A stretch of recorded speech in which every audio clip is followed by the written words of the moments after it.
Dans les premières vidéos de ce module, on a parlé des settings, on a parlé des MOS, et là on va s'attaquer à un gros morceau qui va être les one-to-one avec plusieurs sous-parties. Et dans cette première, on va s'attacher à voir comment construire des one-to-one efficaces.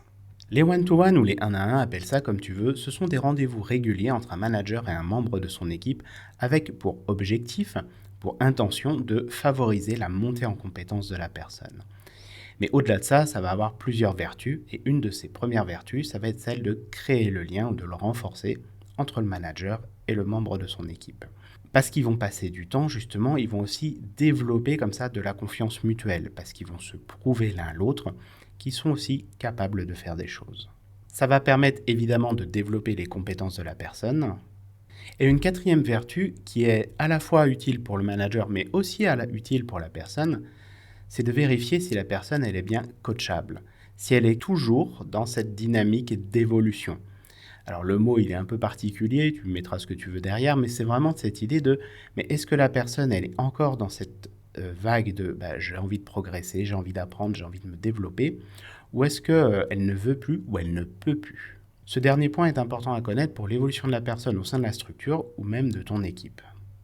Lorsque je demande à des managers s'ils font déjà des one-to-one, plusieurs me répondent si, j'en fais et j'en fais même régulièrement. Ok, super.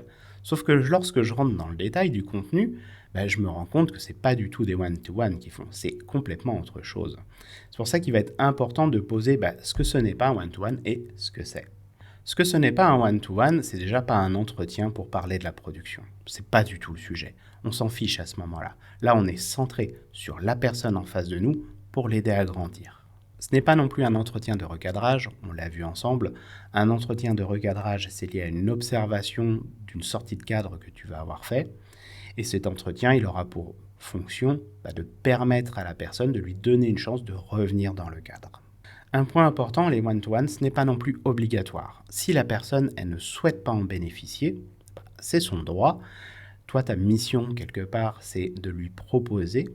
Si elle refuse, je te dirais tant pis pour elle, elle en payera après les conséquences en termes de développement, en termes d'évolution de carrière, ou ce soit même dans l'organisation de la vie d'équipe et du travail au quotidien. Et un bon indicateur pour savoir si tu es ou pas dans un one-to-one, c'est le temps de parole. Si tu parles 80% du temps et que tu écoutes que 20%, généralement, c'est qu'il y a un problème. Mais alors du coup, qu'est-ce que c'est un one-to-one ? Alors un one-to-one, si je reprends le dernier élément qu'on avait vu ensemble, c'est plutôt un moment où tu vas écouter 80% du temps et tu vas parler seulement 20%. Pourquoi ? Parce que ce 20%, ça va être essentiellement des questions que tu vas venir poser à la personne en face de toi pour l'aider à mieux comprendre ses besoins, ses envies, pour l'aider à également identifier des freins qu'elle peut rencontrer et comment les lever. Et ça va être aussi l'occasion de faire et de demander du feedback. Voici 3 éléments qui vont t'aider justement à bien faire tes one-to-one. Le premier, ça va être la position basse. La position basse, c'est celle que les coachs ils vont utiliser. C'est cette posture de non-sachant volontaire, même si on sait des choses, où on va venir poser des questions. On va venir aider la personne à faire son cheminement à l'intérieur d'elle pour qu'elle puisse elle-même trouver des solutions. Maintenant, s'il y a des situations où elle n'a pas la connaissance, bien sûr, tu vas lui donner. L'idée, c'est pas non plus d'être complètement dogmatique. Le deuxième outil, on l'a déjà vu ensemble, c'est la matrice des connaissances. Ça va être l'occasion de la mettre en place, ça va être l'occasion d'assurer son suivi, que ce soit en termes de cible ou que ce soit en termes de plan de développement. Le troisième outil qui va être important, ça va être le questionnement. Le questionnement, c'est ce qui va permettre à la personne de faire son chemin dans ses pensées, de pouvoir se construire, d'aller explorer des zones qu'elle n'a pas songé à aller explorer.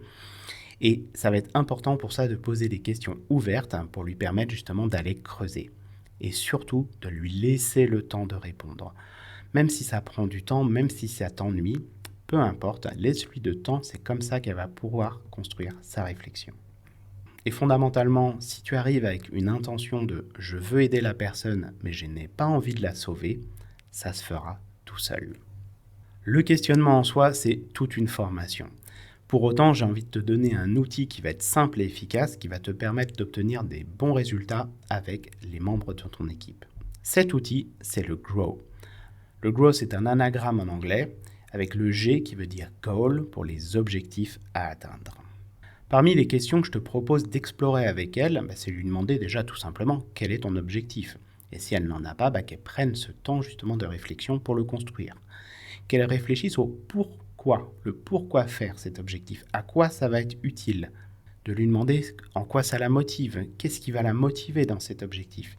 Parce que si elle se donne un objectif qui ne va pas la motiver, ça risque de coincer. Comment tu sauras que tu l'as atteint? Qu'est-ce qui concrètement, que ce soit par des indicateurs, que ce soit par des ressentis, te fera dire c'est bon, j'y suis. Et est-ce que cet objectif que tu es en train de définir, il n'est pas en concurrence avec d'autres et qu'il risque de se phagocyter les uns les autres? Voici quelques exemples de questions qui vont permettre à la personne de mieux maîtriser, mieux clarifier ses objectifs. Le R ensuite, c'est pour reality ou la situation actuelle. L'idée, c'est que la personne elle prenne bien conscience de là où elle en est maintenant. Et pour ça, tu vas pouvoir lui poser des questions de ce type-là. Quelle est ta situation actuelle? Quelles sont tes forces et tes faiblesses? Quelles sont les opportunités que tu as et les menaces aussi qui se présentent? Qu'est-ce que tu es prêt à faire pour atteindre ton objectif et qu'est-ce que tu n'es pas prêt à faire? Qu'est-ce que tu as déjà essayé? Ces différentes questions vont permettre à la personne de clarifier sa situation actuelle. Ensuite, on passe au O, c'est pour Option, ou d'identifier les leviers d'action que la personne va avoir à sa disposition. Et pour ça, tu vas pouvoir lui poser des questions du style qu'est-ce qui te manque pour atteindre ton objectif? Quels sont les freins à lever?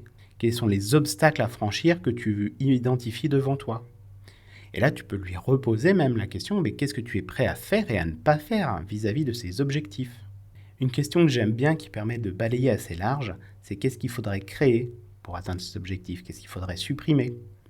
Qu'est-ce qu'il faudrait réduire? Qu'est-ce qu'il faudrait grandir? Ou qu'est-ce qu'il faudrait maintenir en l'état?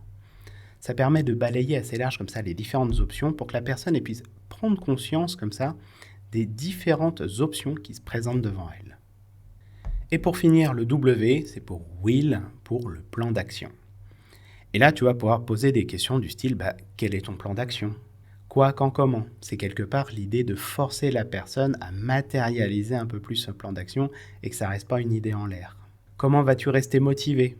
As-tu besoin de mon aide? Et si oui, comment je peux t'aider?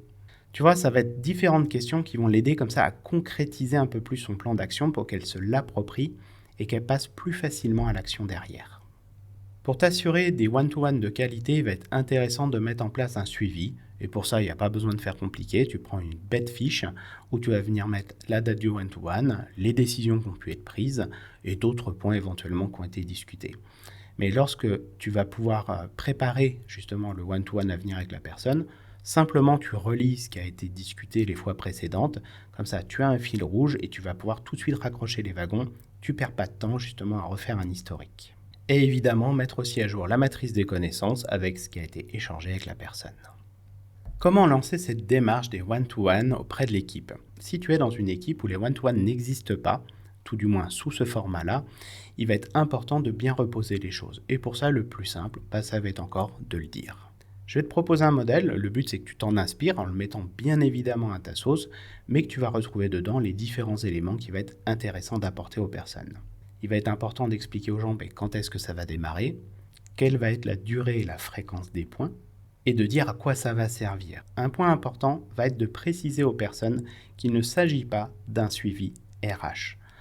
On est dans quelque chose de complètement différent. C'est comme pour la matrice de connaissances, parce que si tu utilises la matrice de connaissances ou les one-to-one pour du suivi RH, tu te tires une balle dans le pied, parce qu'après les gens, ils ne voudront plus le faire. C'est pour ça qu'il va être important de rappeler que ce n'est pas une obligation et que les gens ils ont le droit de refuser, que c'est complètement OK. Toi après, tu sais que la personne, elle n'a pas forcément une envie d'évoluer, ou tout du moins, pas avec toi. Un point fondamental pour que les one-to-one que tu auras mis en place se passent bien, ça va être de ne jamais les annuler. Sauf pour raison de congé, évidemment. Parce que si tu annules un one-to-one parce qu'il y a une réunion, parce qu'il y a ceci, parce qu'il y a cela, tu envoies le message à la personne qu'elle est de la merde. C'est ça qu'elle va recevoir et c'est extrêmement violent. Et si un impératif se présente, parce que la vie est ainsi faite, ne l'annule surtout pas. Reporte-le et si possible, rapidement. Pour finir cette vidéo, je te propose de regarder la carte des one-to-one avec le premier objectif qui va être de favoriser la montée en compétence des personnes. Le deuxième, c'est cette création du lien et de la confiance mutuelle qu'il va y avoir entre le manager et le membre de son équipe. Et ensuite, il y a un objectif dont je ne t'ai pas encore parlé, qui est celui de favoriser la motivation. Parce que la personne, lorsqu'on la considère, lorsqu'on lui donne du temps, on lui montre qu'elle est importante. Et ça, c'est quelque chose qui favorise naturellement la motivation, et on en parlera plus tard.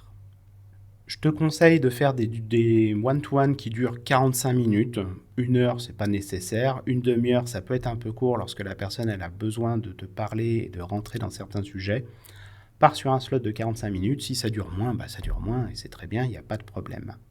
Pour la fréquence, idéalement hebdomadaire, mais à minima en mensuel. Pour les personnes présentes, ça va être uniquement toi et le membre de ton équipe. C'est quelque chose qui relève de la confidentialité. En termes d'agenda, je te propose de passer une dizaine de minutes sur les points, sur les avancées qui ont été faites depuis la dernière fois, de passer ensuite entre 10 et 20 minutes sur les freins et les blocages que la personne peut rencontrer, de mettre à jour au besoin le plan de développement et la matrice des connaissances, et de garder la fin pour faire du feedback croisé. Donc ça, je vais en reparler un peu plus tard sur qu'est-ce que c'est le feedback, mais que la personne elle puisse aussi t'en faire à toi. Ce point, il va se préparer. Pour ça, il va être important d'avoir la matrice de connaissances telle qu'elle était à l'issue du dernier point, de pouvoir justement faire un point après sur le plan de développement tel qu'il était prévu, que les attentes de toi en tant que manager et de la personne qui vient soient aussi à peu près préparées, que ça a été pensé en amont, et qu'éventuellement, s'il y a d'autres documents nécessaires, qui soient amenés. Et en sortie, 3 éléments. Des objectifs qui ont été partagés déjà entre toi et le membre de l'équipe, une matrice de connaissances qui aura été mise à jour avec son plan de développement, et également ton fichier de suivi. Pour le cadre, je te propose de réserver une salle pour que vous puissiez faire votre échange tranquillement. Ça peut être aussi en visio, il n'y a pas de problème. De consacrer la première ou les premières séances pour justement poser des bases claires pour la suite du mode de fonctionnement entre toi et la personne, et de bien penser à mettre à jour les différents documents, en particulier la matrice de connaissances et le plan de développement, et idéalement aussi un fichier de suivi pour savoir où tu en es exactement. C'est tout pour cette vidéo et on se retrouve dans la prochaine.